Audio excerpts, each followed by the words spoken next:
ስላለብን ማወቅ ስላለብን በዓሎቻችን ሁሉ ማሰሪያ ወንጌል ስለሆነ የትምህርት ክፍለ ጊዜ ነው የሚኖረን። ራቅም ያላችሁ ወደዚህ ጠጋ ጠጋ በሉና ትምህርቱን እንሰማለን። አምላካችን እግዚአብሔር ስሙ የተመሰገነ ይሁን። እንግዲህ በብፁዕ አባታችን መልካም ፍቃድ የዕለቱን ትምህርት የሚያስተምሩን ክቡር ሊቀ ሕሩያን ቀሲስ ዶክተር መላኩ ይሆናሉ። ለቀደሙ ለአባቶቻችን ለነቢያት ትንቢትን ለሐዋርያት ስብከትን ያደለ ለመምህራችን ተናጋሪ አንደበትን ለኛ ደግሞ የምንሰማበትን ልቦና እግዚአብሔር ያደልልን። ወደ መምህራችን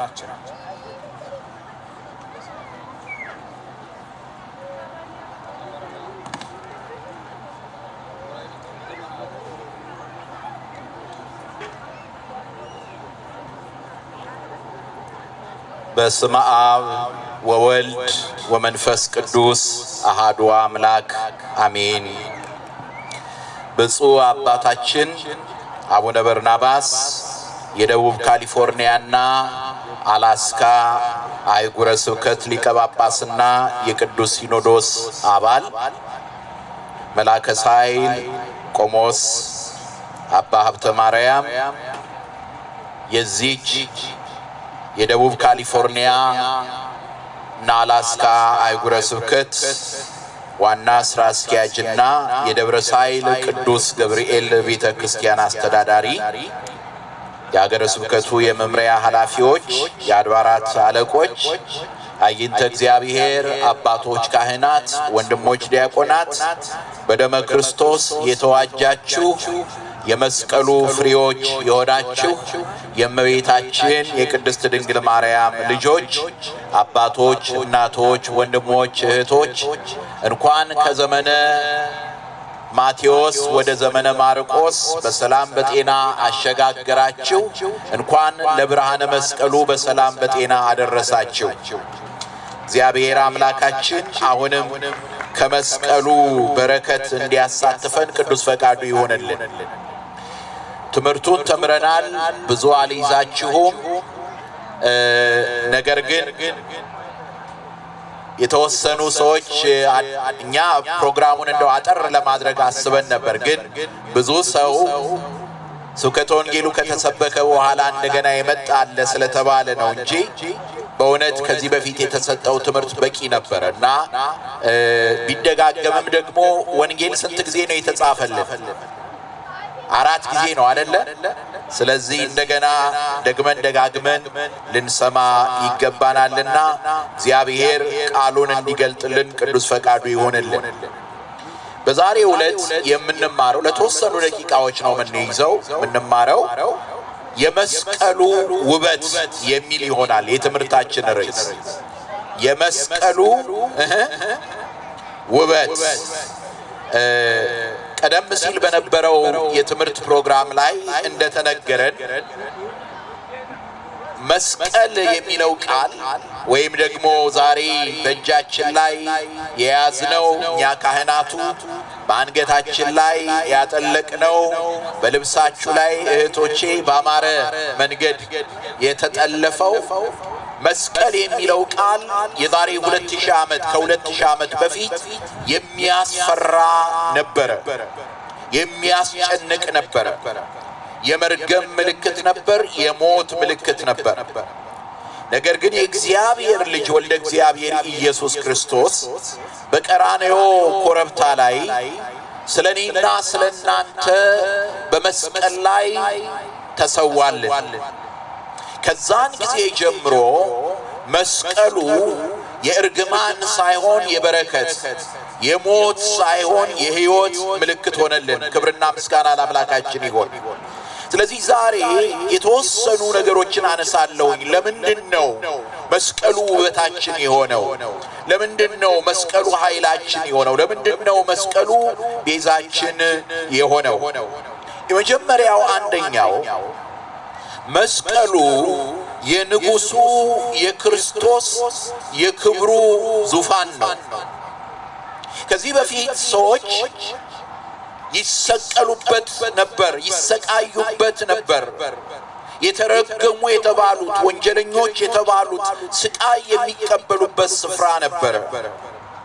የሰው ልጅ በክፋቱ በጭካኔው የመጨረሻ የፈበረከው የመጨረሻ የፈለሰፈው የቅጣት የመቅጫ መሳሪያ ቢኖር መስቀሉ ነበር። ነገር ግን የእግዚአብሔር ልጅ ከመቤታችን ከቅድስት ድንግል ማርያም ከስጋዋ ስጋ ከነፍሷ ነፍስ ነስቶ ሰው ሆኖ የኔና የናንተ የጭካኔ ጥግ የነበረውን የፍቅሩን አዋጅ የሚናገርበት የክብሩ ዙፋን አደረገው። ስለዚህ አምላክ በእልልታና በጭብጨባ አመስግኑት አምላካችን። ስለዚህ ዛሬ መስቀሉን ስናይ የምናየው በዚያ በመስቀሉ ላይ ሆኖ ያወጀው ይቅርታ ነው። በዚያ በመስቀሉ ላይ ሆኖ ለኔና ለናንተ ያሳየንን ዘላለማዊ ፍቅር ነው። አዎ የሰው ልጅ ጨካኝ ሆኖ የአምላክን ልጅ ቅድም በድራማው እጅግ ውብ በሆነ መንገድ እንደተገለጸልን በአፉ ተንኮል አልተገኘበትም፣ ሲሰድቡት አልተሳደበም። ሀዳጌ በቀል የሆነ ንጹሕ የሆነ የእግዚአብሔር በግ እርሱን ሰቀሉት፣ እርሱን አሰቃዩት፣ እርሱን ቸነከሩት። የእግዚአብሔር ልጅ ግን ለኔና ለናንተ አባት ሆይ የሚያደርጉትን አያውቁምና ይቅር በላቸው እያለ ይቅርታን አወጀልን። ስለዚህ ቅዱስ ጳውሎስ ምን አለ? አሁን ግን እናንተ በፊት ርቃችሁ የነበራችሁ በክርስቶስ ኢየሱስ ሆናችሁ በክርስቶስ ደም ቀርባችኋል። እርሱ ሰላማችን ነውና ሁሉን ያዋሃደ በአዋጅ የተነገሩትንም የትእዛዛትን ሕግ ሽሮ በመካከል ያለውን የጥልን ግድግዳ በሥጋው ያፈረሰ፣ ይህም ከሁለታቸው አንድን አዲስን ሰው በራሱ ይፈጥር ዘንድ ሰላምንም ያደርግ ዘንድ ጥልንም በመስቀሉ ገድሎ በእርሱ ሁለታቸውን በአንድ አካል ከእግዚአብሔር ጋር ያስታርቅ ዘንድ ነው ይላል። ጥልንም በመስቀሉ ገድሎ ይላል። በመስቀሉ ላይ ወልደ እግዚአብሔር ኢየሱስ ክርስቶስ ንጉሡ ክርስቶስ አዎ ከኛን ስቃይን ቢቀበልም ከኛ መከራን ቢቀበልም እርሱ ግን ጥልን እየገደለው ነበረ። እርሱ ግን ከራሱ ጋር ከአባቱ ጋር ማህያዊ ከሆነ ከመንፈስ ቅዱስ ጋር እኔና እናንተን እያስታረቀ ነበረ። እርሱ ግን ሰማይና ምድርን በሰማይም ያሉትን በምድርም ያሉትን በራሱ አንድ ያደርግ ነበር። ስለዚህ መስቀሉ የፍቅር ዙፋን ነው። መስቀሉ የእርቅ አዋጅ የታወጀበት ነው። መስቀሉ እኔና እናንተ አንድ የሆንበት ነው። ዛሬ ከክርስቶስ መስቀል የተነሳ በመስቀሉ ላይ ከተከናወነው አስደናቂ የማዳን ሥራ የተነሳ አይሁዳዊ የለም፣ ግሪካዊ የለም፣ ወንድ የለም፣ ሴት የለም፣ ጨዋ የለም፣ ባሪያ የለም። ሁላችን ምን ሆነናል? አንድ ሆነናል። ስለዚህ መስቀሉ የእግዚአብሔር ፍቅር የታወጀበት። ሁለተኛ መስቀሉ የአባቶቻችን የቀደሙት የነቢያት የአበው ትንቢት ሱባኤ ናፍቆት የተፈጸመበት ነው። ቀድሞ እግዚአብሔር አሳይቶን ነበር የነገረ መስቀሉን ምስጢር። መድኃኒት ዕፀ ሕይወት እንደሆነ ቀድሞ አይተነው ነበረ። ያን ለዘላለም እንድንኖርበት እግዚአብሔር አዘጋጅቶት የነበረውን የሕይወት ዛፍ ከበደላችን የተነሳ ከመውደቃችን የተነሳ ልናገኘው አልቻልንም ነበር። የሚገለባበት ኪሩብ ወደ ሁለተኛ ወደዚያ እንዳንገባና ከሕይወት ዛፍ እንዳንበላ ከልክሎን ነበር። የገነት ደጃፍ ተዘግቶብን ነበር። ነገር ግን ዛሬ በክርስቶስ መስቀል በመስቀሉ ላይ ባደረገልን በዕፀ ሕይወት ላይ ባደረገልን የማዳን ሥራ ገነት ተከፈተች፣ እኛም ከባርነት ነፃ ወጣን።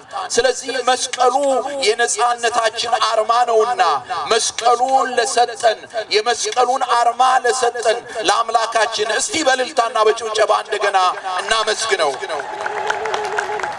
አዎ በምድረ በዳ እስራኤላውያን ሲጓዙ እግዚአብሔር በሰጣቸው ነገር መርካት አልቻሉም ነበር።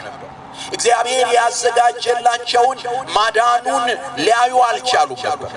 ስለዚህ በምኞት ተነደፉ፣ በምኞት ተጠቁ እና በእግዚአብሔር ላይ ማንጎራጎር ጀመሩ።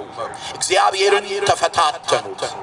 ስለዚህ እግዚአብሔርን ስንፈታተነው እግዚአብሔር ከፈተና ያውጣን፣ ከፈተና ነፃ ያድርገን። እግዚአብሔርን ስለተፈታተኑት እነዚህ እስራኤላውያን በእባብ ተነደፉ፣ ብዙዎች ሞቱ። የቀሩትም በመርሱ እንዳይሞቱ እግዚአብሔር ለሙሴ ያዘዘው ምን አለው? የነሐስ እባብ ሰርተ በዓላማ ላይ አድርግ አለው። እና ያንን የሚያዩ ሁሉ ምን ይላሉ? ይድናሉ አለው። ያንን የሚያዩ ሁሉ ይድናሉ አሉ። እናም ያንን የነሐስ እባብ ሰራና በዓላማ ላይ አድርጎ በእንጨት ላይ አድርጎ ሰቀለው። በዮሐንስ ወንጌል ምዕራፍ 3 ላይ እንደምናገኘው ያንን ጌታ ከነገረ መስቀሉ ጋር ሲያገናኘው እናያለን። ምን ይላል? ሙሴ በምድረ በዳ እባብን እንደሰቀለ እንዲሁ የሰው ልጅ ይሰቀል ዘንድ ይገባዋል። የሰው ልጅ ይሰቀል ዘንድ ይገባዋል። ወንድሞቼ እህቶቼ፣ በመስቀሉ ያገኘነው ነገር ቢኖር ይህ ነው። ኃጢአት መርዝ ነው፣ የሰው ልጆችን ሕይወት የሚያበላሽ። ኃጢአት መርዝ ነው፣ ሞትን የሚያመጣ። ነገር ግን በመስቀሉ መዳናችንን አየነው። ክብርና ምስጋና ለስሙ ይሁን። በመስቀሉ እረፍታችንን አየነው። በዚያ በምድረ በዳ ያንን የተሰቀለውን አይተው ያዩት ሁሉ እንደዳኑ ሁሉ ዛሬ ነገረ መስቀሉን የሚያዩ በመስቀሉ ላይ የተከናወነው ለኔ ነው የሚሉ፣ በመስቀሉ ላይ የተከናወነው ሕይወቴ ነው የሚሉ፣ በመስቀሉ ቤዛነቴን አግኝቻለሁ፣ በመስቀሉ ሕይወትን አግኝቻለሁ፣ በመስቀሉ እረፍትን አግኝቻለሁ የሚሉ ከዘላለም ሞት ይድናሉ። እግዚአብሔር አምላክ የተመሰገነ ይሁን። ያ ብቻም አይደለም። በዚያ በምድረ በዳ በሚጓዙበት ጊዜ መራራ ውሃ አጋጠማቸው። መራራ ውሃ አጋጠማቸው እስራኤላውያን። እናም በዚያ በመራራ ውሃ ውስጥ ሞት ነበረበት። ቦታው ማራ ተብሎ ነበረ። መራራ ስለነበረ ውሃው ሞት የነበረበት ውሃ ስለነበረ ሙሴ ላይ አንጎራጎሩበት። ይህንን መራራ ውሃ መጠጣት አንችልም፣ ምን መሆን እንችላለን? እንዴት ማድረግ አለብን? ብለው ጠየቁት። የዛን ጊዜ ሙሴ ወደ እግዚአብሔር ጮኸ። ሙሴ ወደ እግዚአብሔር በጮኸ ጊዜ ለሙሴ እግዚአብሔር ምን አለው? እንጨት ውሰድና ውሃው ላይ ምን አድርግ ነው ያለው? ጣል አለው። ውሃው ላይ ጣል አለው። እንጨት ውሰድና ውሃው ላይ ጣል አለው። የዛን ጊዜ ውሃው ላይ ሲጥል ያ ውሃ ጣፈጠ። ዛሬ ወንድሞቼ እህቶቼ፣ በቀራንዮ ላይ የተሰቀለበት ያ ዕፀ መስቀል የኔና የናንተን ሕይወት ያጣፈጠ ነው። ለዚህ ነው መስቀሉን ስናይ የጣፈጥንበት ሕይወት ነው ትዝ የሚለን፣ የዳንበት ሕይወት ነው ትዝ የሚለን። መራራ የሆነ ሕይወት፣ ክርስቶስ የሌለበት ሕይወት መራራ ነው። ክርስቶስ የሌለበት ሕይወት ጣዕም አልባ ነው። አደራችሁ በትዳራችሁ ውስጥ ክርስቶስ ይኑርበት። በኑሯችሁ ውስጥ ክርስቶስ ይኑርበት። በእያንዳንዱ ነገራችሁ ውስጥ ክርስቶስ ይኑርበት። ክርስቶስ የሌለበት ነገር ፍቅር የለበትም። ክርስቶስ የሌለበት ነገር ሕይወት የለበትም እና መራራ ነው የሚሆነው። መራራውን የሚያጣፍጠው የተሰቀለው ነው። መራራውን የሚያጣፍጠው ያዳነን ነው። መራራውን የሚያጣፍጠው ሕይወቱን ስለኔና ስለናንተ የሰጠ ነው። ክብርና ምስጋና ለአምላካችን ይሁን። ስለዚህ በዚያ በብሉይ ኪዳን ብዙ የተለያዩ የመስቀሉን ነገር የሚያመለክቱ እናገኛለን፣ እንመለከታለን። ወደ መጨረሻው ነጥብ ልምጣ። በተለይ በዚህ ዘመን ለኔና ለናንተ ታላቅ ሀብት የሆነን ነገር መስቀሉ የኑሯችንን ትርጉም የምናገኝበት፣ መስቀሉ የኑሯችንን ትርጉም የምናገኝበት ጌታችን መድኃኒታችን ኢየሱስ ክርስቶስ ደቀ መዛሙርቱን ሲጠራ፣ በነገራችን ላይ ክርስቲያኖች ዋና ስማችን የቀደመ ስማችን ምንድን ነው? ንገሩኝ። ስማችን ማን ነው? የመጀመሪያው ስማችን ኋላ ነው ክርስቲያኖች የተባልነው። የመጀመሪያ ስማችን ማን እንደሆነ ታውቃላችሁ? ክርስቲያን የመጀመሪያ ስሙ ማን ነው? ደቀ መዝሙር ነው። ደቀ መዝሙር ማለት ጌታውን ምን የሚል ማለት ነው? የሚከተል ማለት እርሱን ለመምሰል መምህሩን ለመምሰል የሚከተል ማለት በነገራችን ላይ የክርስትናችን ዓላማ የክርስትናችን ዋና ዓላማ ትልቅ ቤት ማግኘት ጤና ወይም ገንዘብ ወይም ስልጣን አይደለም የክርስትናችን ዋና ዓላማ ክርስቶስን መምሰል ነው እርሱን መምሰልን ይስጠን ክርስቶስን መምሰል ነው ስለዚህ ጌታችን መድኃኒታችን ኢየሱስ ክርስቶስ ደቀ መዛሙርቱን በጠራበት ጊዜ በዚህ ዘመን ሐሰተኛ ነቢያት ሐሰተኛ ሐዋርያት እንደሚናገሩት አይደለም የተናገረው ጤና ታገኛለህ ወይም ሀብት ታገኛለህ ሰክሰስ ታገኛለህ ብለስ ትሆናለህ አይደለም እንደዛ ብሎ አይደለም የጠራቸው በኋላዬ ሊመጣ የሚወድ ቢኖር ራሱን ይካድ መስቀሉንም ተሸክሞ እለት ምን ይበለኝ ይከተለኝ በዚያን ጊዜ ኢየሱስ ለደቀ መዛሙርቱ አለ እኔን መከተል የሚወድ ቢኖር ራሱን ይካድ መስቀሉንም ተሸክሞ ይከተለኝ ነፍሱን ሊያድን የሚወድ ሁሉ ያጠፋታል ስለኔ ግን ነፍሱን የሚያጠፋ ሁሉ ያገኛታል ክርስቲያኖች ነን ካልን የክርስቶስን መስቀል መሸከም የግድ ነው ዛሬ ቤተ ክርስቲያን መስቀልን ተሸክማለች ዛሬ መስቀልን ያልተሸከመ ኢትዮጵያዊ የለም ዛሬ በየቤታችን አይነቱ የተለያየ መስቀል አለ መስቀል የተሸከምነው እግዚአብሔር ጠልቶን አይደለም መስቀል የተሸከምነው እግዚአብሔር ፊቱን አዙሮብን አይደለም መስቀል የተሸከምነው የተሰቀለውን ስለምንከተል ስለዚህ ዛሬ በመስቀሉ የሕይወታችንን ትርጉም እናገኛለን እናያለን ለምንድነው በመከራ ውስጥ ማልፈው የምትሉ ካላችሁ ለምንድነው በሕይወቴ ውስጥ ብዙ ተግዳሮት የሚያጋጥመኝ ለምንድነው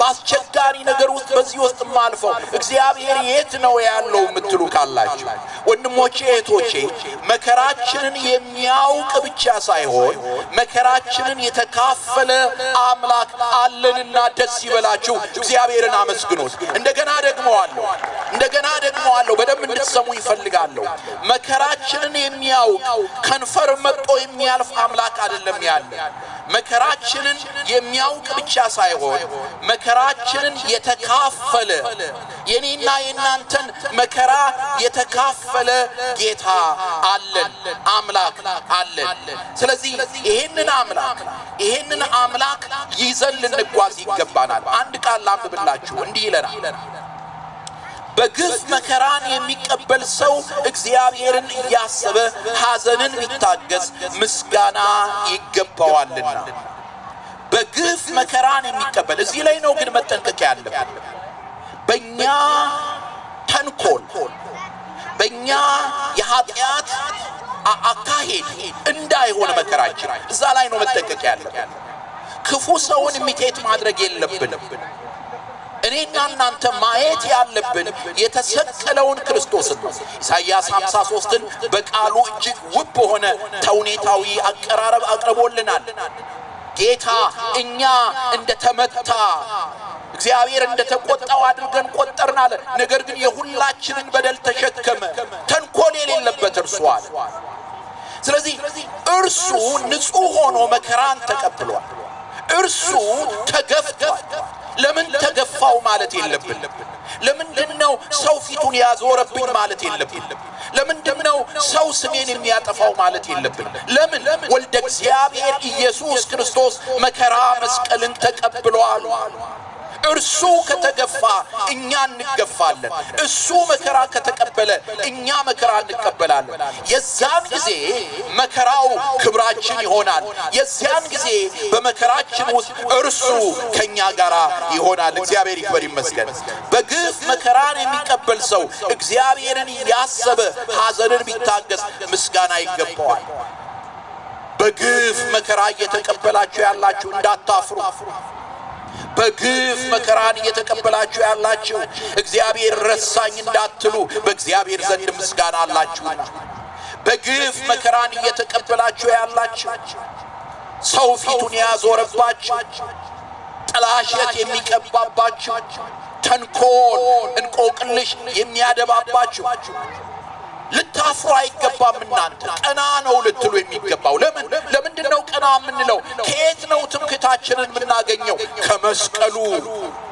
መከራን የሚያውቅ ብቻ ሳይሆን መከራን የቀመሰ አምላክ ስላለ። ስለዚህ ሐዋርያው ምን አለ? በግፍ መከራን የሚቀበል ሰው እግዚአብሔርን እያሰበ ሐዘንን ቢታገስ ምስጋና ይገባዋል። ኃጢአት አድርጋችሁ ስትጎሰሙ ብትታገሱ ምን ክብር አለበት? ይሄ ነው ኃጢአት አድርገን መከራ ስንቀበል እንዳንገኝ። በወንድማማች መካከል ጠብ እየዘራን መከራን ስንቀበል እንዳንገኝ። ደም ያፈሰስን መከራን ስንቀበል እንዳንገኝ። ነገር ግን በግፍ ከሆነ ግን ምስጋና ይገባቸዋል ይላል። ምስጋና ይገባቸዋል። ከዛ ምን ይላል? እንዲህ ይላል፣ መልካም አድርጋችሁ መከራን ስትቀበሉ ብትታገሱ ይህ ነገር በእግዚአብሔር ዘንድ ምስጋና ይገባዋል። ምስጋና ይገባዋል። ለትዳራችሁ ብላችሁ መከራን እየተቀበላችሁ ያላችሁ እህቶቼ፣ ወንድሞቼ ምስጋና ይገባችኋል። ለልጆቻችሁ ብላችሁ መከራን እየተቀበላችሁ ያላችሁ ደፋ ቀና የምትሉ ምስጋና ይገባችኋል። ለኮሚኒቲያችሁ ብላችሁ ለቤተ ክርስቲያናችሁ ብላችሁ እንዲህ የምትለፉ ሳንዲያጎችን ተመልከቱ። ከጧት ጀምረው ሲለፉ ነበር፣ ሲደክሙ ነበር። በዚህ ጠራራ ፀሐይ ከእሳት ጋራ ከጢስ ጋራ ሲወርቁ ሲነሱ ነበር። ምስጋና ይገባቸዋል። አንዲት ነገር ለሀገሬ ያደርጋለሁ፣ አንዲት ነገር ለሕዝቤ ያደርጋለሁ፣ አንድ እጓለ ማውታ በልቶ እንዲያድር አደርጋለሁ፣ አንድ አረጋዊ ሰውነቱን የሚሸፍንበትን ነገር ማዘጋጀት እፈልጋለሁ ብላችሁ ከአፋችሁ ነጥቃችሁ እርዳታ የምታደርጉ የምትረዱ ምስጋና ይገባቸዋል። ለሌላው መልካም ነገር ለመሆን ለሌላው በጎ ነገር ለማድረግ ብላችሁ የናንተን መልካም ነገር የናንተን እድል ወደ ጎን ያደረጋችሁ ምስጋና ይገባችኋል። መከራን ስትቀበሉ መልካም አድርጋችሁ መከራን ስትቀበሉ ብትታገሱ ይህ ነገር በእግዚአብሔር ዘንድ ምስጋና ይገባዋል። ለምን? ምክንያቱም ቅዱስ ጴጥሮስ ይናገራል፣ የተጠራችሁለት ለዚህ ነውና ይላል። የተጠራችሁለት ለዚህ ነው። በኢትዮጵያ ምድር ላይ እንደ አሸን የፈላውን ይሄንን የሄልዝ ዌልዝ ቴዎሎጂ የብልጽግና ወንጌልን እንዳትሰሙ። መስቀል አልባ የሆነና ንስሐ አልባ የሆነ ክርስትና አይደለም። የተጠራችሁት ሌተስት የሆነ ሞዴል መኪና እንድትይዙ አይደለም ጌታ የሚጠራችሁ። የተጠራችሁት ዲዛይነር ልብስ ለመልበስ አይደለም። የተጠራችሁት ለዛ አይደለም። ይሄን ሁሉ ከለፋችሁ ከደከማችሁ ታገኛላችሁ። ይሄን ሁሉ ጠንክራችሁ ከሰራችሁ ታገኙታላችሁ። ደሃው ማነው? ኃጢአተኛውም ያገኘዋል፣ ጻድቁም ያገኘዋል። በዚህ ዓለም ላይ እግዚአብሔር ላንተ ላንቺ ያዘጋጀውን ማንም አይነሳችሁ፣ ማንም አያደርገው። ነገር ግን ሀብት የማይሰጠው ገንዘብ የማይገዛው ትልቅ ክብር አለ። ወልደ እግዚአብሔር ኢየሱስ ክርስቶስ የጠራችሁ ለዚያ ነው። የተጠራችሁለት ለዚያ ነውና ክርስቶስ ደግሞ ፍለጋውን እንድትከተሉ ምሳሌ ትቶላችኋል። ምን አይነት ምሳሌ? ስለናንተ መከራን ተቀብሏልና እርሱም ኃጢአት አላደረገም፣ ተንኮልም በአፉ አልተገኘበትም፣ ሲሰድቡት መልሶ አልተሳደበም፣ መከራንም ሲቀበል አልዛተም። ነገር ግን በጽድቅ ለሚፈርደው ራሱን አሳልፎ